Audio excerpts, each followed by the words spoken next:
Hello viewers, फिल्मी society presenting the pops एक्सोर्सिस्ट। ये movie real father Gabriel अमोर्थ के cases पर बेस्ड है, जिन्होंने अपनी लाइफ में 1 लाख से भी ज्यादा एक्सोर्सिज्म किए थे और उन्हें ग्रेटेस्ट एक्सोर्सिस्ट कहा जाता है। ये कहानी फिक्शनल है, लेकिन ये फादर अमोर्थ के रियल इंसिडेंट्स पर बेस्ड है। तो चलिए बिना देर किए कहानी की तरफ बढ़ते हैं। इस कहानी की शुरुआत होती है जून 1987 ट्रोपिया, इटली में, जहां फादर गैब्रियल अमोर्थ एक पजेस्ड जवान लड़के के घर आते हैं। अमोर्थ उस डीमन से उसका नाम पूछते हैं। डीमन कहता है कि वो शैतान है और वो किसी को भी पजेस कर सकता है। अमोर्थ उससे कहते हैं कि वो सिर्फ अपने डेविल होने का दावा कर रहा है और अगर वो पावरफुल है तो वो इस पिग को पजेस्ड करके दिखाए। डीमन खुद को साबित करने के लिए उस लड़के की बॉडी को छोड़कर पिग को पजेस्ड कर लेता है और उसी वक्त पिग को गोली मारकर खत्म कर दिया जाता है और वो लड़का ठीक हो जाता है। फादर अमोर्थ उस लड़के से कहते हैं कि डीमन अब चला गया है। अगले दिन इसी केस के सिलसिले में ट्रोपिया के चर्च की कमेटी फादर अमोर्थ को बुलाती है, क्योंकि उन्होंने बिना परमिशन लिए एक्सोर्सिज्म किया था। कार्डिनल सलीवन, जो कमेटी के मेंबर थे, वो डिमोनिक पोजीशन में विश्वास नहीं करते थे, जबकि अमोर्थ का मानना था कि एविल वास्तव में होते हैं और जब एविल को नकारा जाता है तो वो ज्यादा खुश होते हैं। इन सब बातों में कार्डिनल सलीवन रोजारिया नाम की एक लड़की का नाम भी लेते हैं, जो पजेस्ड थी और जिसे अमोर्थ नहीं बचा पाए थे। ये सुनकर अमोर्थ गुस्सा हो जाते हैं और ये कहकर वहाँ से चले जाते हैं कि अगर किसी को उनके एक्सोर्सिज्म से प्रॉब्लम हो तो वो उनके गुरु से बात करें। कुछ टाइम बाद स्पेन में एक फैमिली, जिसमें एक औरत जूलिया और उसके 2 बच्चे एमी और हेनरी, नए घर में शिफ्ट होते हैं, क्योंकि ये घर काफी पुराना था और जूलिया इस घर की मरम्मत करवा रही थी ताकि उसे अच्छे सेलिंग प्राइस में बेच सके। यहाँ उन्हें लोकल प्रीस्ट फादर थॉमस एस्क्यूबेल भी ब्लेस करने आते हैं। यहाँ हमें जूलिया से पता चलता है कि उसके हस्बैंड की कार एक्सीडेंट में मौत हो गई है और उसकी वजह से हेनरी की आवाज चली गई थी। हेनरी नए घर को एक्सप्लोर करने लगता है, जबकि एमी को यह घर पसंद नहीं आता। एक्सप्लोर करते हुए हेनरी एक दीवार के पास पहुंचता है जहां उसे होल नजर आता है। वहां हम देखते हैं कि इस दीवार के पीछे भी दरवाजा है जिस पर दरारें आ गई थी और इस पर सील ऑफ वेटिकन का साइन बना हुआ था। अगले दिन कुछ वर्कर्स काम करते हुए उस दीवार के नजदीक पहुंचते हैं जहां होल था और वो दीवार के पीछे देखने के लिए लाइटर जलाते हैं। सल्फर गैस पहले से लीक होने की वजह से वहाँ एक जोरदार धमाका होता है, जिसमें वर्कर्स घायल हो जाते हैं और उन्हें हॉस्पिटलाइज किया जाता है। ये देखकर सभी वर्कर वहाँ काम करने से मना कर देते हैं।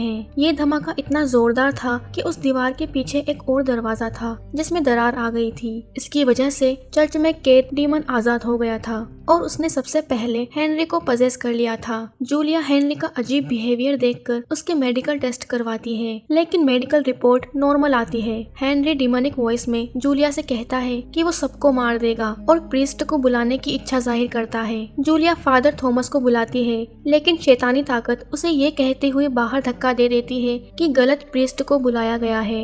दूसरी तरफ पोप अमोर्थ को बुलाते हैं और उन्हें हेनरी के पोजीशन के बारे में बताते हैं। वो अमोर्थ को हेनरी की एक फाइल भी देते हैं और उसकी हेल्प के लिए जाने को कहते हैं। पोप उन्हें बताते हैं कि इस जगह की वजह से चर्च को पास्ट में भी कई मुश्किलों का सामना करना पड़ा था और वो अमोर्थ को केयरफुल रहने के लिए बोलते हैं। अमोर्थ फाइल में हेनरी की डिटेल पढ़ते हैं और अपने स्कूटर से स्पेन पहुंचते हैं, जहां अमोर्थ थॉमस एस्क्यूबेल से मिलते हैं। थॉमस अमोर्थ से मिलकर खुश होता है, क्योंकि उन्हें पता था कि अमोर्थ से बेहतर एक्सोर्सिज्म और कोई नहीं कर सकता। अमोर्थ जूलिया और एमी से मिलते हैं। वो जूलिया को विश्वास दिलाते हैं कि सब ठीक हो जाएगा। फादर अमोर्थ हेनरी को देखने के लिए उसके पास जाते हैं, जहां वो अपना वेटिकन कॉइन हेनरी को दिखाते हैं। हेनरी उसे देखकर घूरता है और हमें हेनरी की आंखों में डीमन की आंखें दिखाई देती है। जब वो डीमन से उसका नाम पूछते हैं तो वो नाम बताने से मना कर देता है, क्योंकि जब डीमन का नाम पता चल जाता है तो एक्सोर्सिज्म करना आसान हो जाता है। डीमन अमोर्थ को कायर बुलाता है,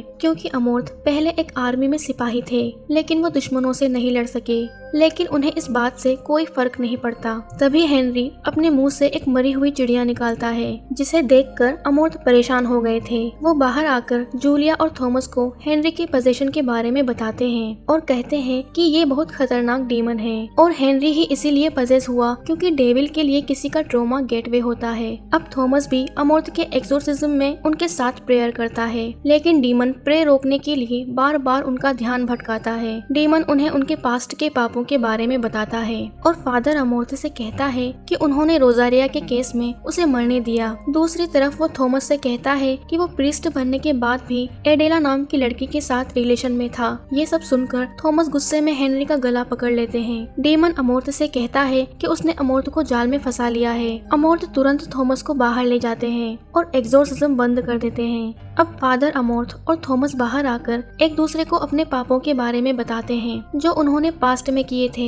फादर अमोर्थ कहते हैं कि वो रोजारिया वाले केस में रोजारिया को नहीं बचा सके। उन्हें लगता था कि वो लड़की मेंटली डिस्टर्ब थी और वो एक दिन छत से कूद जाती है। बाद में फादर अमोर्थ को फील हुआ कि वो लड़की सच में पजेस थी, लेकिन वो उसे नहीं बचा पाए। उस बात का उन्हें आज तक अफसोस है। दूसरी तरफ थॉमस बताते हैं कि वो प्रीस्ट बनने के बाद भी एडेला नाम की लड़की से प्यार करते थे और उन्होंने उसके साथ फिजिकल रिलेशन बनाए और बाद में उसे छोड़ दिया। तब से ही एडेला अनस्टेबल हो गई थी और उसने खुद को खत्म कर लिया। ये सब बातें ही प्रीस्ट को परेशान करती थी और वो दोनों गॉड से माफी मांगते हैं। अमोर्थ कहते हैं कि उन्हें सबसे पहले हेनरी को बचाने की जरूरत है और ऐसा करने के लिए उन्हें डीमन का नाम जानना जरूरी था, नहीं तो डीमन हेनरी को मार देगा। अब अमोर्थ थॉमस को हेनरी और उसकी फैमिली का ध्यान रखने का कहकर घर से बाहर चले जाते हैं। वो घर के बाहर कुएं को देखते हैं जहाँ पर बहुत सारे कंकाल थे। अमोर्थ एक कागज जलाकर उसमें डालते हैं जिससे जोरदार धमाका होता है। दूसरी तरफ घर में डेमन का कहर बढ़ता जा रहा था।